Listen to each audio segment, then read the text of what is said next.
Hello, listeners. My name is Anis Merchant. Thank you for listening in to the special series episode where I decode the two humanitarians, Ankeet and Girish Nair, who have set up Access Life in India. The focus of Access Life is to help families and children who are battling childhood cancer. In recognition of the World Cancer Awareness Month, I decided to conduct this special series in the month of September. Through this podcast, I decode how Ankit and Girish went about setting up Access Life, what has been the process, and what it took to get there. The last 6 years has been an interesting journey for them, but they are still not done. They have many miles to go, families to support, and in the process, help children to overcome and be successful as part of the journey. I have thoroughly enjoyed speaking to both of them, and I hope you also get a sense of inspiration from there. And in whatever way you can help, that will be the best opportunity which I can achieve. That will be the best outcome, I hope, from today's conversation. So listen in and be dazzled with their story. Hi Ankeet, hi Girish. Welcome to Masters Decoded podcast series. Thanks for taking time out. Hi, thank you so much for having us here. Thank you, Anis. Thank you for having us. No, it's my pleasure. And actually, this is my first special series podcast where I'll be talking to two individuals together. I've never done that, so it is a special episode on that front. And it is a special episode because the thing which you all are focused on in a personal life, which I would say it is personal life, is very near and dear to me, which is around child and children. So we'll talk more about that. But Girish and Ankit, I know right now during this pandemic, things are tough for everyone, and especially with Access Life and kids and the families. How are you all able to keep up and keep them motivated and also keep them protected? Because I think they are not. If they are on their own, they are fine. But we, as human beings, more, and they are also humans, but we can be endangering their lives. So, how do you manage all of this in this situation? Yes, it is new. I think globally it is new. For everyone, it is new. Uh, and when it all started, we were clueless what is going to happen and what are we supposed to do. As long as we knew everything is shutting down, so what are we supposed to do? That was the biggest question we had in our minds.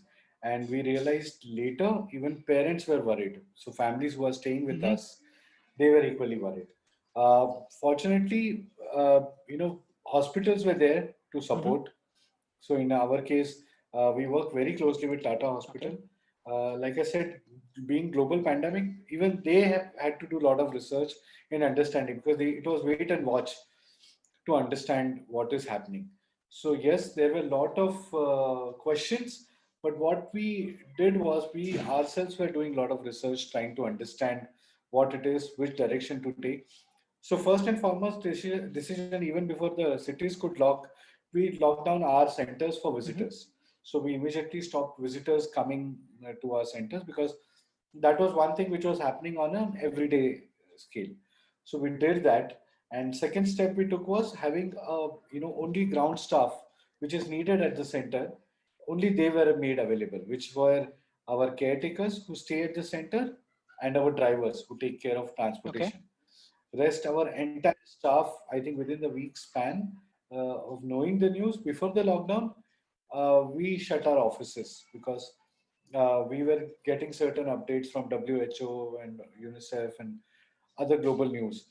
So we took that thing, and what we started doing was we started talking to hospitals, with understanding whether treatment course of treatment is going to happen in that particular time, or are they going to hold. In fact, we went to volunteer also at the hospital because there was a time when they had to lock the gates and only allow certain number of people. So we were there at the hospitals to support them, do volunteering to help them manage the crowd. Uh, and till then, also we did not know how big this going entire thing is going to be. So, there were almost 3,000 people who were standing in the queue and we had to see all that. So what we did was, getting all these feedbacks from different places, Okay. we were trying to give the same and educate parents towards it. We were keeping them informed Hmm. that, okay, this is what you're supposed to do. What earlier used to happen is when they had to go for a visit, they would just get up and go. Okay. Now we started coordinating with the hospitals and doctors, understanding whether they are needed at this thing. What is the priority? What kind of priority they have to give in terms of if kids are not feeling Hmm. well, or if a certain chemos can be delayed and avoided going in the Hmm. crowd, so that kids don't catch it and parents don't catch that. And on the center level also, we had to start taking certain precautions, which I think Girish will mention. So I'll let him cover Sure, that sure. part. Um, Actually, just to add to what Ankit said, I think we kind of went through three stages, to be honest.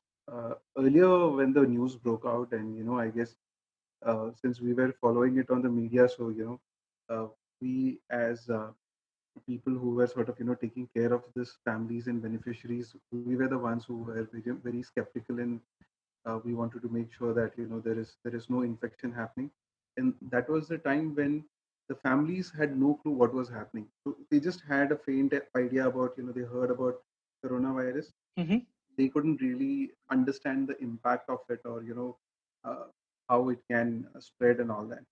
So to getting them to first of all understand what it can do and what are the precautions to be taken, that really took some kind of um, reinforcement from our entire team. Okay. And so that was phase one. And then you reached a phase two where, when we thought we had all under control, like, how Ankit was explaining, we figured out how the transportation would be. We figured out, that we need to have our set of face masks and gloves and sanitizers and soaps and, all those things in place. So we were kind of relaxed. We thought, we had it under control. Usually we would have our centers running full occupancy, Hmm. but we slowly started having this units in our centers which we would keep empty just in case it would need an isolation. So we had everything in place.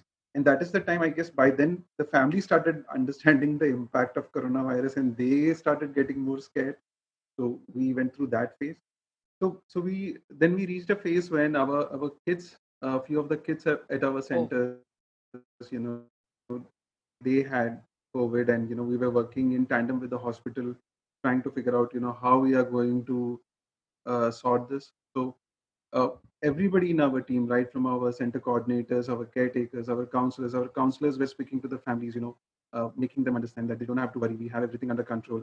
The hospitals had separate isolation units for children undergoing treatment as well as having COVID. So everything was sorted. We just went through different phases, as in, there was a scary level, there was a preparation time, there was actual COVID which happened. And then at this point right now, we are kind of ready, as in, we know what has to be taken, what has to be done. So okay. it was phases for us actually. And it's impressive what you guys are doing. I think whether COVID or no COVID, I I have been to your center personally, the chamber one, Yes. and Right. I've had the pleasure of meeting the kids and looking around the center. It's just monumental. But let's rewind this a bit. And I believe this journey where you had your first center started in 2014, where your first center came Yes. out. But it is not 2014 where this actually started. It started much Right. earlier between the two of you. And I Right. would like to double Yes. click how both of you met, and how this thought about doing what you all were doing before even the center came up or before even Access Life came up. You all were doing certain things together. So let's rewind back. How did you all meet? How do you all know each other? And then, you all started doing certain things with hospitals. So talk a little bit about that, going back to the history. I'll tell you about the part about how we met, and Ankit can explain what we used to do then. Yeah. So I was always in the aviation industry. I used to work with Ethiopian Airlines and Malaysian Airlines, and then I made a shift to PR, Nice. and that's where I was with the Vaishnavi group, and I was handling the my sister concern of Vaishnavi was handling the Reliance aspect, and Ankit was handling the celebrity aspect of that. Okay. And and it so happened that the company was also sort of uh, trying to merge forces. So Ankit's entire team sort of shifted, and we all kind of shifted into one office. So both the sister concerns were working out from the same premises. And I used to see Ankit all the time. He used to carry this DSLR, and he used to click a lot of pictures. And that was the time I was kind of just getting interested towards photography. And I was like amazed. I was like, this guy is carrying DSLR, and and I'm kind of planning to buy one. So probably he knows a lot about it. And I tell Ankit, I'm planning to buy a DSLR. Can you help me with that? And that's how we started speaking to each other. Nice. And he said, yeah. Why not? Why not? You just buy one, and I can help you with that. And I do the whole jing bang. I kind of research, and then I buy a Canon 7D, and I buy all the accessories that comes with it. Everything. And then I'm ready, and then I tell Ankit, let's go for a photo shoot. And he calls me, okay, we are going for this bird photography. You have to meet me at 5 in the morning, and we catch up. We go there. The whole trip was all about food and breakfast and everything. We never even shot a crow. And then he tells me, and then I ask him, what am I supposed to do with the DSLR? What are the settings and everything? And he tells me it's very simple. You just put in this automatic mode, and you just keep clicking. And I was like, what? I could have just bought a point and shoot. I mean, I bought the whole thing, and you're asking me to just. So I realized that this is going to be fun. We, I mean, the breakfast trips happened more often after that. Okay. I didn't complain about it, but we had fun, and that's how we got connected. Nice. So then, what got you all started to go into hospitals? And I know a little bit about the two of you, where you all specifically focused on cancer focused hospitals, and helping around those individuals who were in the hospitals, not the caregivers or the doctors, but more about the patients who were there. So what got you all to the hospital? Correct. So, to tell you how it happened was because of one of my brands I was working Okay. with. They happened to have an event, celebrity event, and they had invited a couple of these people, people who are stuck with cancer, to come and see a movie in the multiplex. And I think that was the first time I ever, in fact, came closer to any NGO. And that event happened, and me being working for that brand and me being in charge of PR, my focus was to ensure that when news happens and media comes and everything, it has to be all about my brand. Okay. uh, and when the news appeared, and when I saw the news, I was I was happy because my brand was like everywhere. But it equally made me think here, where is the name of that NGO which came? Hmm. And so by the time when I had another event with them, I said कि अरे आपका last time आपने event किया, where's the pictures? I mean, why didn't your name come? So, and then they were like, our name never comes. But it's just that we feel happy that patients are invited, they have some good time, we are just happy with Wow. it. And that struck me thinking कि यार, you know, me being in PR, if I can, maybe I cannot go with fat checks, but if I can just help them with getting their name, because it's important, Mm-hmm. right? I mean, there could be marketing, there could be media net and all that, but these NGOs, they need at least that name coming so that people who want to support, they can come read the name and at least do their Mm-hmm. research. So I think that's how it all started. So I became, like a consultant to this NGO.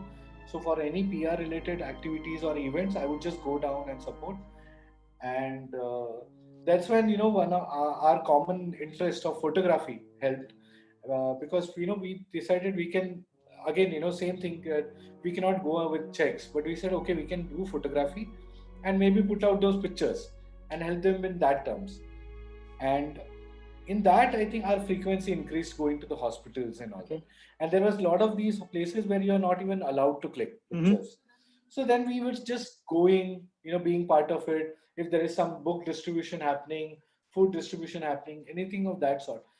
I think that stepping into hospital gave us that, like a, big boom sort of a thing, that kids get affected by cancer. We didn't know that much. Okay, even being in, and being around all those things, we were always naive to those things. We would only figure that you have to smoke and, drink and all those things only to get cancer. But this was like a shocker. And seeing those kids, meeting them, understanding, seeing, all their caregivers around, I think that's where our interaction began with social workers who were there. And we wanted to do more. Okay. We said just doing this is not enough. What is it that we can do more to support them? Because we had seen shortage of uh, beds. We had seen certain times shortage of chemo stands.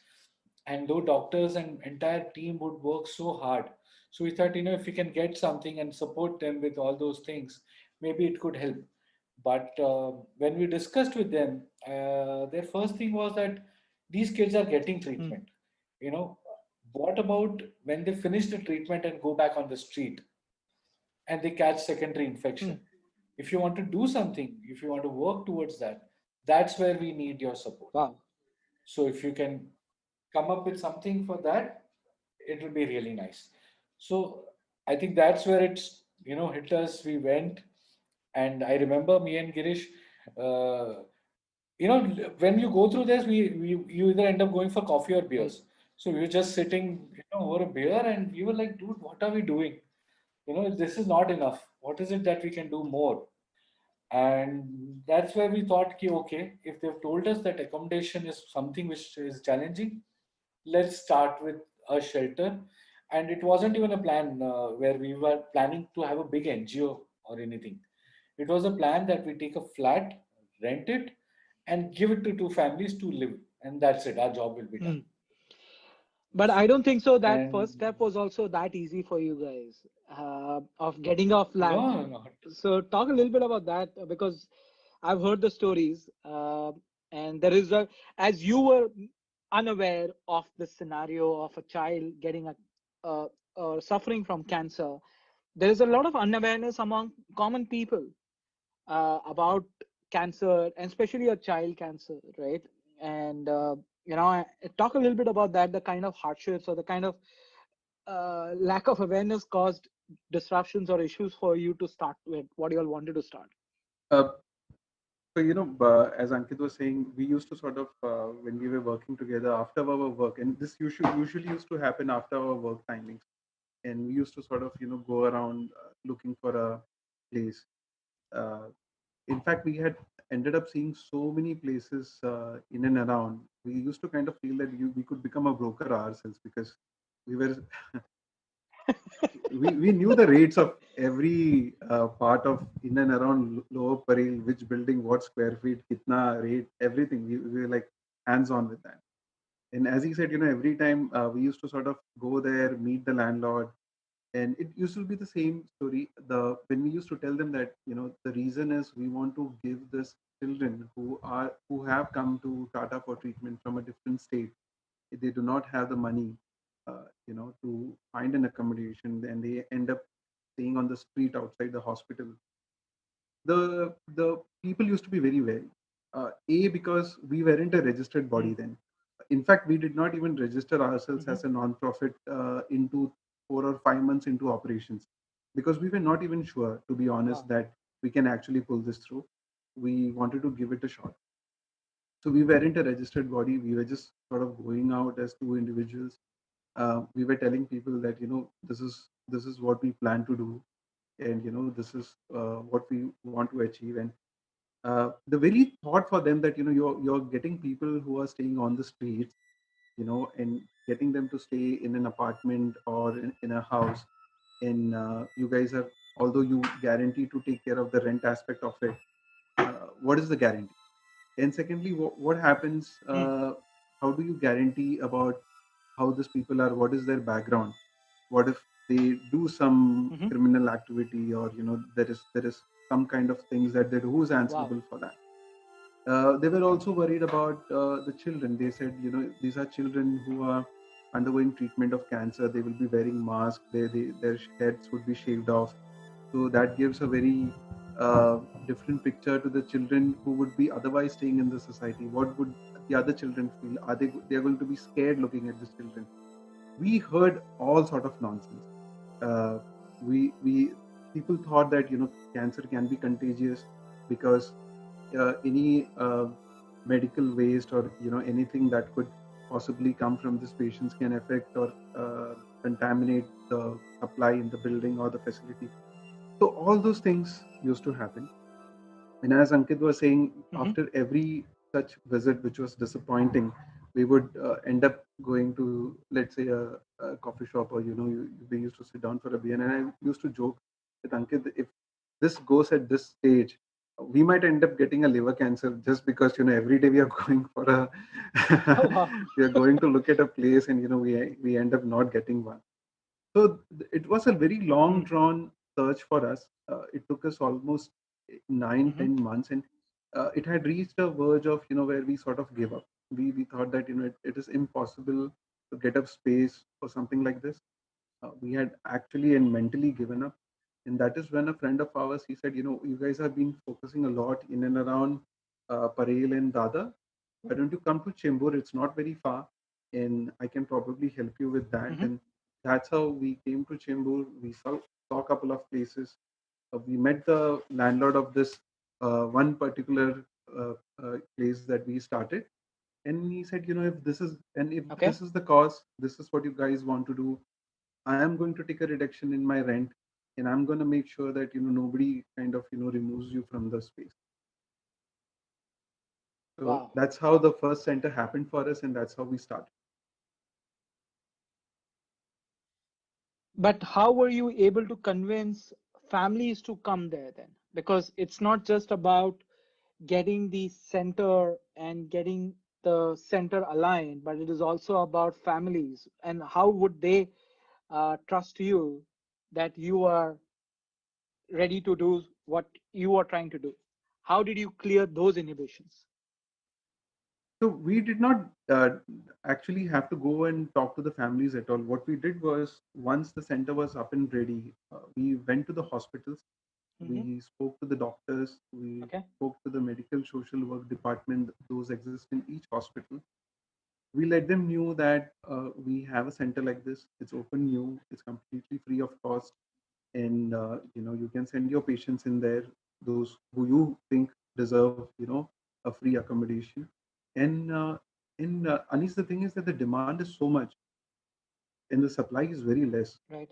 We opened, and on the day of opening itself, we had four families. Wow. And you had to reject people also, because if you had that supply and demand shortage, you got four families. Were there people coming in takers also? We were fortunately planned it in such a way that we don't really get into that aspect where the families come to us directly and we have to be in a position of selecting or rejecting them. We just liaise with the medical social work department. So as and when we have a space, Okay. we let them know. They have a huge waiting list, and they send a family which kind of needs a accommodation at the earliest, so they just send them across to us. Nice, nice. And Girish, from that first center to where y'all are right now, it's been almost six Right. years now. And how many centers y'all have for the benefit of the audience? It's six centers now. Six centers, Yeah. 6 years. And I believe the number of families or the children actually you've been able to get, children who've been come in and they've got well and they moved out. It's about 500 people, 500 Yeah, kids now. those are 500 unique cases. And then we have had, close to Wow. about more than 50, 60 follow-up cases. So children who have used Hmm. our facility, and, when they have to come back for follow-ups. So every time they come for Okay. follow-up, they again end up staying with us. So that could be just about for a week's time or 10 days, for the just follow-up. So 500 unique cases and follow-up. I have heard a story, and I don't know if you'll be comfortable sharing that, but It's a non-profit. It's not for profit. You're not taking money either from the hospitals, neither from the parents.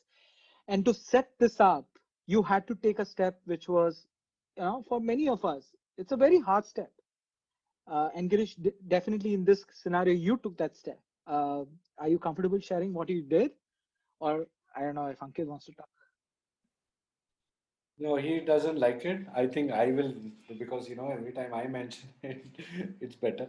So yes, because there was a Hmm. huge investment which was needed.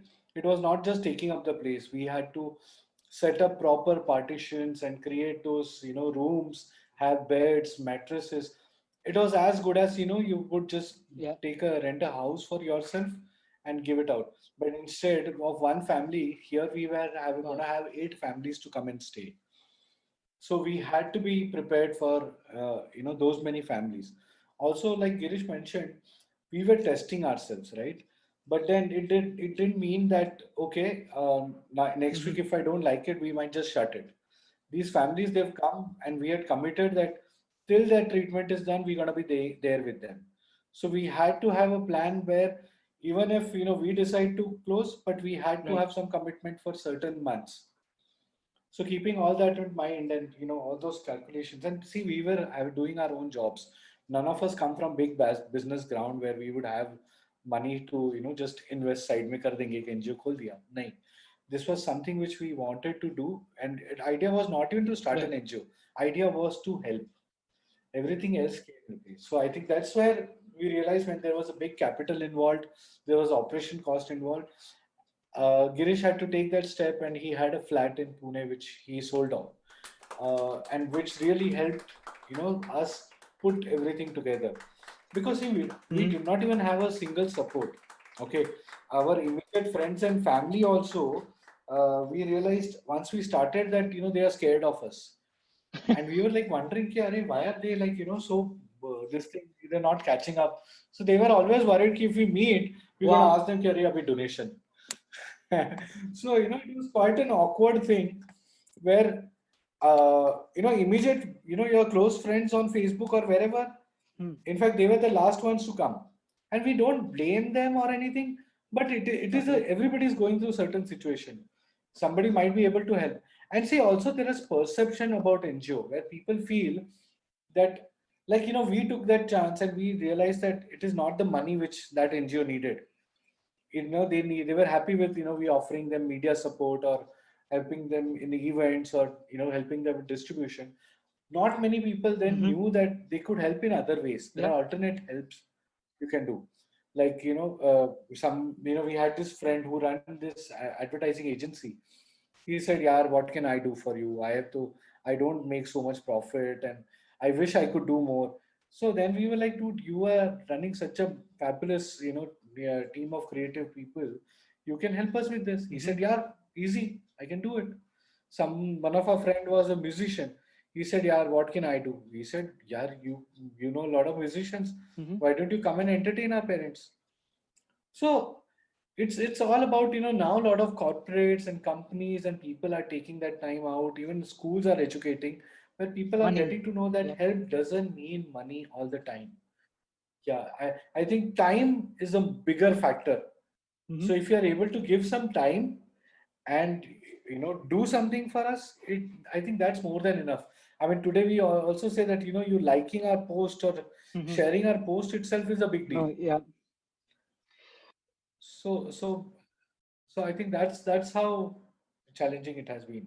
Like you said, there is a lot of these misconceptions about NGOs and money.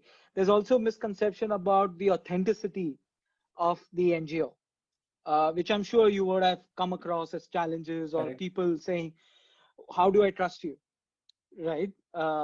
And how do I trust you Correct. that my money, my time, or whatever it is, being will be well served and will go to the people who really it matters to. So, how did that battle you overcome? Um, Fortunately, I come from a bit of a finance background, and Ankit and me, we both kind of knew one thing right from the start, that there is a perception about NGO, and that is something which we realized early on, the moment when we started. So right from day one, the focus has always been on maintaining a level of transparency, which is there between us and the people who are supporting us. And the very fact that we have been able to grow from our very first center in 2014, and we did not have any center in 15. It has only grown from 2016, and even the last year we took a complete break. We did not start any new center, but we were able to do this, and we were able to grow because people trusted in us, and the trust was earned gradually because everything has been kept very transparent. As I said, we did not register ourselves till 2014. Our bank account opened up in somewhere in December. So till December, we did not take any donations from anybody. Uh, we started Hmm. donations from around December when we could actually accept checks, and then we slowly and steadily started having an ATG, and we made sure that if you're taking money, we give out a Nice. receipt to them. Another thing, what we done over the period of years is we have really focused on our finance. Uh, so we are probably one of the Hmm. few non-profits who has actually invested in a compliance team. We have a specific team. We are not talking about Wow. a CA or who does your financials or Hmm. this thing. We have a specific compliance team. They are called ARIA. The team is called ARIA, and Nice. and they specifically are Hmm. into compliance. They tell us each and every step that we take in terms of finance. It has to go through them. We make sure we have their clearance on that. So they have helped us understand what a non-profit finance is. So I'm just giving a very small example. I mean, even for non-profits who might probably not know this. So some non-profits like us, they are into having this handmade products and selling it, so that kind of supplements your Yep. donation money revenue. Hmm. So Arya told us that if you're making products and if you're selling these products, you need to have a separate bank account for that. You cannot mix it with your normal donation funds. So it's a very Wow. small thing, but something which we were not aware of, and we are going to that level of transparency.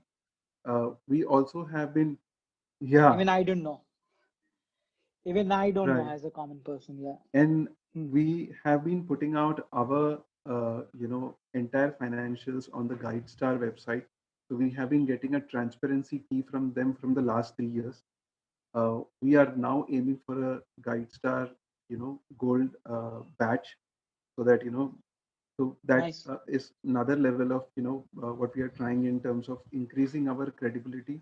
And technically, when you're going for this kind of badges or any of these things, that means you're willing to share your entire financials with a third person. You're ready for somebody to sort of Yep. come in and take an entire look at your finances. uh, we have also been supported in terms of CSR by L&T. So, L&T as a corporate, when they come in, Nice. they do a complete due Yep. diligence. So we have passed their due diligence. Yep. We have been, there has been a financial hygiene checkup done on us by Azim Premji. And, they have also given us the go ahead. Wow. So all these bodies, all these agencies, they have come to us. They have had a complete go at our entire finance, and all of us have only good things to say. They could have given us recommendations to probably get it even better, but there has been no red flags raised Hmm. ever so far. Very impressive. And in such a small time, y'all have not only created a brand, but y'all have also created, I would say, an authentic process which allows people to believe in your cause than what rather than just looking at things around it. But it's not just about the finance and the location, but you also have an amazing team, and I've Right. met some of them. How did you assemble that team and get people aligned to the cause or get aligned to the thought process which you have and y'all both had? How were you all able to get that? um, so yeah, and Auntie Yeah. Jenny, is that correct, in chamber? Yeah. Okay. I've met her. She's the sweetest person in the world, I would say. How did you get her and the Sweetheart. entire team, to work with you and, help you around? Whether it's the drivers who are driving those, So word of mouth. the ambulances, the small cars, or helpers, or how did you get all of that together? Auntie Jenny, I think Ankit, I think I'll just share this Auntie Jenny experience. This was the first day, Anis, the first day when on June 14th, when we just started the center, and Ankit and me, we were there. And to be honest, that day, it really shook us because on paper, it kind of seemed like a very good idea having the families, we are giving them a shelter, they will stay on their own and everything. It was all there. But on the actual day, when the families came in, and Ankit and me were standing there, it kind of just sunk into us. Damn, there are four families right there on the spot, and they have come. I mean, like four families. So we're talking about 12 people, and they have just walked in, Yeah. and we realize there is so much to than just accommodation, because what we had in mind was accommodation. That was what we had set up. We had set up a kitchen, we had set up units, beds, everything was taken care of. What we didn't realize was they did not have even money to buy grocery. So we had the gas, but they did not have Hmm. grocery. So that was something which we immediately thought of. All right, grocery has to be implemented from day one itself. So we just went out and bought the grocery. Hmm. Then we realized they do not know how to operate the stove. And and then Wow. we had a funny incident where one of this father, he comes up to us and he tells us, I just, can you just direct me to the nearest field? And we're like, field? What field? Like, I just need to go to the field. And then we realized he wanted to attend the nature's call. And like I said, no, don't worry about it. We have washrooms. But he did not know how to use a washroom. He's never seen a washroom in his life. I mean, we had a Western Wow. commode, so he didn't know how to use that. And we were so perplexed. I mean, how does one explain that to another person? And then Hmm. fortunately, YouTube has everything that one can possibly imagine. We found a video, we showed him the video. And after all this, in Ankit and me were like, we literally were standing there and we were thinking, damn, I mean, how can we just let this four families stay on their own? We need somebody who can kind of oversee them, because there is no way they can just survive on their own. You need somebody to supervise that. And we were kind of thinking, Ankit and me were like, "Aaj tu so ja, kal main sota hu." We were kind of having that kind of discussion, but we were like, we need somebody. And that is when Jenny, Hmm. to a common friend, she just appeared there like a miracle. And then she said, she was looking for a job. And then we said, this is what is. And probably you already know, but I'm just mentioning this. Jenny lost both her parents to cancer. Her brother is a survivor. So she came with all that empathy. She said, I know exactly what these guys want. I know what they are looking for. And the only thing that she told us was, from today, this is my home. We did not discuss salary. We did not discuss anything. We did not discuss her where she's going to stay, how she's going to, nothing we discussed. She just said, from today, this is my home. She just took care of it. She took control of it, and we both could go home. It just happened like a miracle. Wow.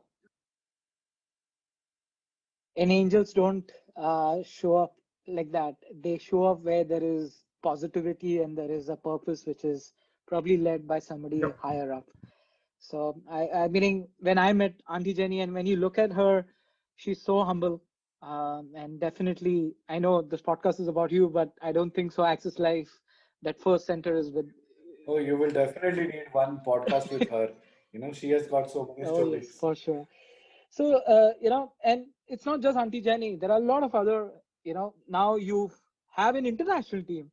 And now you'll have team in US, and you have team all over the world, in Singapore as well. So how how did that all happen? So, Singapore and other places, we are still looking for more volunteers. In fact, we are looking for volunteers across the world. Sure. We want to like pin up our volunteers across wherever possible. So, yeah, Okay. US, had a lot of, when we started this thing. So, just telling about one trust is finance, other trust is about people, right? And Yes. since start, we and Girish, because we've been on this side, we know how NGOs approach you, right? And I don't know, between that 2012 and 14, 15, there were a lot of these cases were happening where people would come to you with files and ask you please support chahiye and all that. So we knew that that's not how we're going to gain trust. And certain experiences initially when we started off, they helped us a lot to understand how our approach should be. So one thing is there, we had our ghar ka kheti digital marketing. So we said we're going to be using this thing as a free tool, obviously, and it's a two-way tool, not like a website where you make and nobody can interact, right? So social media was, Right. as it is catching up, so we started pushing ourselves through social media and Mm-hmm. inviting people over to come and see the place. Somebody would, when we had a couple Wow. of our friend volunteer who was with Mumbai Mirror, and he did this story first time, we had so many calls and we were shocked. Yaar, it's good response. But then we started telling people that, okay, you want to support us, please come and have a look at our center. Please come and have a look at our Mm-hmm. center. I think that's what we've done. I rather have you Anis come and talk about me rather than me asking you, Anis, okay, you just give me a contact, I'll speak and figure it out. We what we did was we our volunteers became our advocates and they were influencers. They started going out and talking to people, and then it just started multiplying. And then so Okay. all which has happened is technically that free marketing of social media and Okay. people coming in through word of mouth, that has been our biggest thing. In fact, if you go back and look at certain posts, we were the one who were posting and pushing people. If there was this news about certain NGO which has come into bad note about for something, we would highlight it and tell people and educate people that, listen, why don't you go and check it out? There could be stories, there could Mm-hmm. they could be doing good or whatever, but just come visit, talk to beneficiaries. They are the right people to tell Right. you whether how things are. You should talk to the staff. See, when that happens, no, we Yeah. we what we did was, if you've come today and you like it, you automatically go back and talk about us.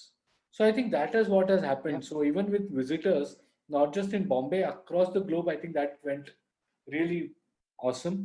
And Girish's brother is in Atlanta, so obviously he was part of this Okay. thing. And then that's where this discussion was that we have a lot of people. I mean, Indian communities are so strong over there, right? Uh, and Yeah. they look forward to support some local thing which is happening, and they go with people they know. So we Right. realized that let's register over there.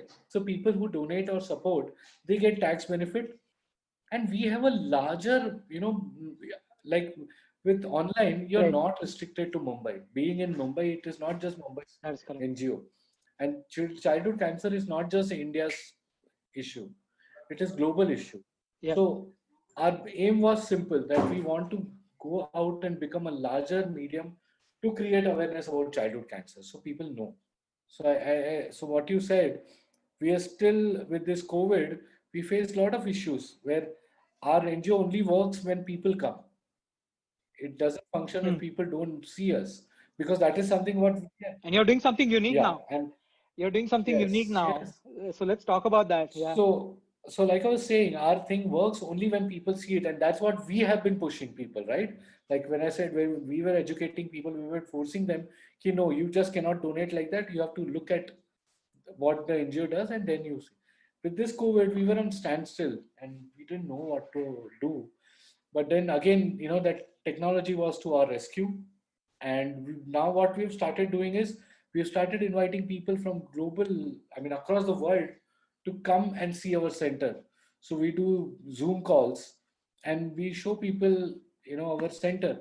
And it's been almost 2, 3 months, and we've had more than almost 50, 60 tours we've done.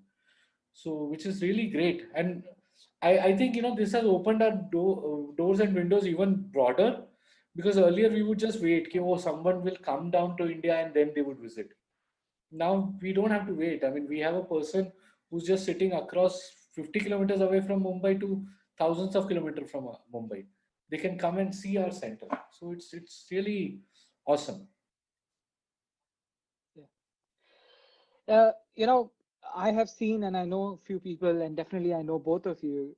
When you undertake such an exercise, there is a support not just from outside, but internally also, which need to enable this. And these are your own families and your immediate families. And, they take a toll because of this effort. It's not only you personally taking a toll, it's also what Girish had to do. It's a family piece, right? So, how has family supported or how has family enabled this entire piece for y'all or influence what you're doing? So yes, you are right. Absolutely. This has to be a team effort, not just, me and Girish there. Absolutely our families. Because initially, there's always a big question mark when you are starting something new, when you don't understand something. But I think I can speak for both of us, but our family has stood by us. And even when activities and events, we didn't have anybody, no volunteers, our families were always there. um, I Hmm. think it is more of you cannot quantify it, how you evaluate and explain, but when you see certain things happening, okay. So when I Right. remember this day when we had this thing started and we had our first child finishing the treatment and leaving. I think all of us were so happy, and we just couldn't explain ki yaar, so we are trying to figure out how we evaluate and see that we are doing okay, and our things are working. I think a child finishing Okay. treatment successfully, and being their parents staying peacefully and able to go back home, I think that was one small way to figure out, ha yaar, I think we are in right direction. I think there is no Hmm. other way, and that's what even our families saw. Because every time we would go there, and events they would join, and they would see what we are doing. Uh, I think they were part of it, rather than saying, "Ki, acha, I'll support you." They were equally part of it. So, be it Girish's wife, Girish's brother, mother, my wife, even Anay, my son. He was 4 then, and then now he's 10. But then he knows that Sundays, and see, we would be more at the center during, especially during holidays. So Yep. it's like we have Diwali, so our Diwalis would be at the center. So if there is a Hmm. Sunday, because maximum people and volunteers would come when they have chutti or they have holiday, right? That is So correct. we had to be That is correct. there to talk to them, show them around. So I think we initial 3 4 years. I mean, we're finishing 6 years. We still do it, but then now we have a team. But till 4 years, I think we've been like continuously going there on our holidays. We would in fact plan our holidays accordingly. We will not plan it when like world is on leave. We'll plan it on a. I think it works better because you get a cheaper rates across, and it's Sure. but also keeping in mind that okay, it's going to be summer vacation. I think a lot of people come and visit us. It's going to be Diwali, it's going to be Christmas, whatever holidays come in, we were making sure we had our own jobs also. I mean, I mean, Understood. like we're not earning from this. In fact, we have our own jobs, and COVID has put a question mark against those also. But we were trying to, we were trying hard. So again, me and Girish, we had that good, setting between both of us, that whenever he would have certain meetings, I would attend, or if he had certain commitment in terms of family, I would take care of it, and the other way around. So because we had to ensure Okay. that one of us had to be there when people are coming in, and it's Hmm. been very. I mean, like before we opened this, I think both of us, in fact, we have gone for holidays together. But I don't think so. After it is over, we've Yeah. hardly got time like that to do. Wow. So yes, it is a sacrifice which is needed, but it is something you want to do. It's not something, oh my God, I have to do this. No, you will love doing it and you want to be there. Even if we are, we go somewhere, we are like constantly trying to figure out, hey, what is this happening? And then one of us will be like, dude, chill, I'm handling it. So, and then Hmm. families play Nice. important role because it takes hit on time, which we used to all give them. Yeah. Now it is distributed, but That is but they correct. they understand, they know where it comes from, and I think that's a big blessing. I think we are blessed to have such family. So, Great. Great. And I would love to I'll pose a just quick. actually just Yeah. Go ahead, Girish. add to what Ankit said. I mean, he's covered it all. I mean, the very best example is last week. It's just about last week, and we have our new center coming up.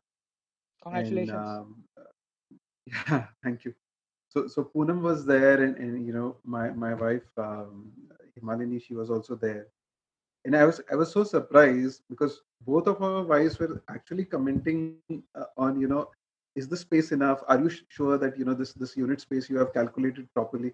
I was For a moment I was like thinking, oh, okay, all right, now they have gone into another level where they have the map drawn in their head, and they know exactly how much space is needed. And all. It's reached to that stage now where Beautiful. their involvement is And no, all this good work is not just being recognized by our family, but is also being recognized internationally as well as in the market as well. And one of the monumental effort you all have been doing for the last 5 years, which you all did this week, is you all have been lighting up one of the UNESCO's site, which is the CST terminal in Mumbai, for 5 years. And it's an honor of uh, children suffering cancer, right? And you all have a tie-up, and it's beautiful how it lights up. It lights up every day, but the way it lights up on that day, it's just amazing. And it's not just that you all have got a humanitarian award to both of you. Congratulations again on that. But you know, uh, uh, I'm sure the award is less. Y'all will not talk about it, but the CST lighting up. I think I get if I'm there physically next time if y'all are doing it, I would love to be there. But yeah, Sure. awesome.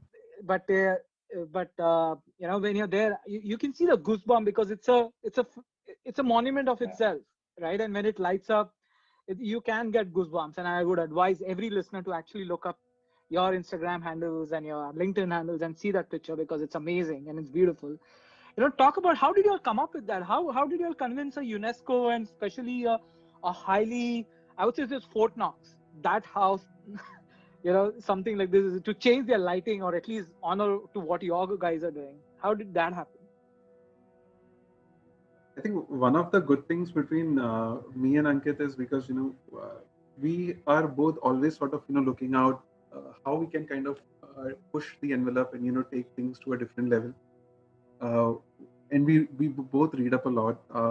In because of Ankit, I am also kind of nowadays kind of wary of what is trending right now, what is happening around the world. We kind of look into all those things. We read up somewhere that world over, like in Australia, they do the amphitheater, they lit it up in gold, and similar thing in London and US, and there are many places where different monuments are lit up in gold to create awareness. We realize there is a lot of awareness right now which is happening in India, in Mumbai for Pinkathon, breast cancer, which is a good thing. Yeah. Awareness is required for everyone. But we realize that very few people know about childhood cancer. Uh, Very few people know that gold stands as the color for childhood cancer. It's the golden ribbon for childhood cancer. So that was something which we wanted to push. We wanted that awareness to be around. And And as you said, it's definitely, September month is the yeah, childhood cancer month also, right? Cancer International Awareness Month. Yeah. And yes, what you said is definitely right. It's a feeling which gives you goosebumps because it's the same CST station which I had been using for a long time in my life to sort of get to my workplace. I used to work in Ethiopian, so I had to take the train till CST and then take a bus. So that's how the journey has started in our lives. So to see the same monument being lit in gold, and that too to create an awareness, it's amazing. Yeah. The very first time when we did it, we had to run pillar to post just to sort of understand how the permission aspect works. And I know that the lighting was supposed to happen, let's say tomorrow, and one day before the lighting, Ankit and me were till 7 o'clock at the CSC station trying to convince the GM that we want to do this as part of an awareness, and we got the permission at the very last moment. Wow. How did So you all change the lights then? there is an actual technical guy who's there who does all this setting. I Okay. think Bajaj is taking care of that. So there is a technical person, and he programs the light.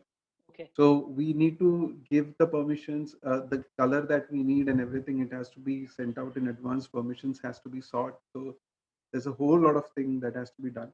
Wow. But in case you also didn't know, in the last 5 years, we have been doing CST continuously, but we have also done Gateway of India once, and we have Wow. been doing BMC building for the last 2 years. Beautiful. And I hope you all can lit up every building in Mumbai and worldwide, probably some of the large ones. That's the plan. That's the plan. I mean, more people coming forward and knowing these things automatically, Yes. I think that should happen. Not just Mumbai, across. But today we are proud that in India, these are the only monuments which represent childhood cancer, Mm. and it's a great thing. Yes. So since last 5 years, if somebody has to know childhood cancer awareness, these things pop up, Yeah. and these are really amazing. Yeah. So and these people are very kind. We feel care. When we go, what will happen? Do we get permission? Will there be a lot of paperwork, this, that, and everything? They are very particular about things. But once you know that, it's very, very easy, and they guide you. That's the best part. Nice. Because sometimes people feel, no, this is impossible. Even we didn't know. We also thought that, it could happen, couldn't happen. What if you have to pay huge amounts? Mm. And we said we don't. But we said, chalo, koshish karte hain. Right. Let's try. And it worked. And yes, at times when those events we do, photographers who come and support us, channels who come and support us, once everybody leaves, we just keep staring at those monuments. And it's something, like a kid, you would want to see that, how beautiful those lights are. Yeah. So So Ankit and Girish, I know we are on top of an hour, but if you know, for the listeners, if you would love to know or share how they can be part of it, right? I think it's part of the journey which you all are. More than, as you rightly said, it's the time rather than the money aspect, right? But you want people to be part of the journey rather than just show correct, up once and forget, right? So how, what is the medium they can reach to you? What is the method they can be part of this journey which you all are on? So we have a lot of platforms. I mean, from a number to website, and where, if they think, where do I start? It is only by, taking a tour, seeing the place. I think that's where, someone has to start. Okay. Uh, Forget about, don't even think, we want people to come open-minded about, and not just us, any NGO they want to do. They have to go open-minded. Don't think about, oh, their needs could be huge, or their needs could be small. Don't or Hmm. what can I do, who am I? But no, just take a tour, get an understanding. It doesn't matter if you support, but I know for a sure any person who does something with anybody, it could be a person, it could be a NGO, you end up impacting something. If it doesn't impact, you think you don't make an impact on that person, it impacts you. You as a person grow a lot, you learn a lot, you become more thankful towards what you have. So people have to think in that way and be open about it. And initial is just Hmm. be, do your research in terms of seeing them, understanding what they do, and then there is something, we Wow. can decide what you want to do. So, Girish, you want to add anything? I mean, this one thing which we keep on doing, and when somebody approaches us, and we also realize that there are different people who want to support different cause. Not all could be for childhood cancer. Some want to do something for the animals, and somebody wants to do something for education. There are different causes out there. uh, we just I'm going to use your medium to kind of put it out there. If there is somebody who wants to, let's say, start something like what we did, maybe start a non-profit for a cause that is close to their heart, we would like to help them in any sort of way. If they have any doubts how to start it, they want guidance, they want uh, because we've been in this for last 6 years now. Hmm. We know what it takes. We know what are the steps to be followed. We know the entire process now, to a fair amount of degree. So we are more than willing to sort of give that information to whosoever seeks it.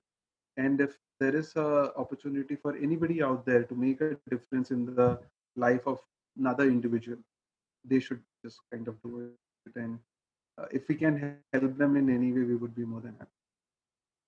Girish, very beautiful thought. And on that note, I really want to thank both of you to taking time out on a Saturday, which is actually a key day for you guys because it's a weekend. And I know I've taken some time out from family as well as from the NGO, both. But thank you for taking time. No, we love doing this. This is something we absolutely love. This is something we love talking about. You know, any time of the day, you can just, even at the midnight, you wake us up and, want us to talk about, we'll be more Sure. than happy. And I could see that passion in today's conversation. So thank you to both of you. It's been a pleasure Thank to you. have both of you Thank you. and be on this call. Thank you, Anis. Thank you for having us. Not a problem. Thank you.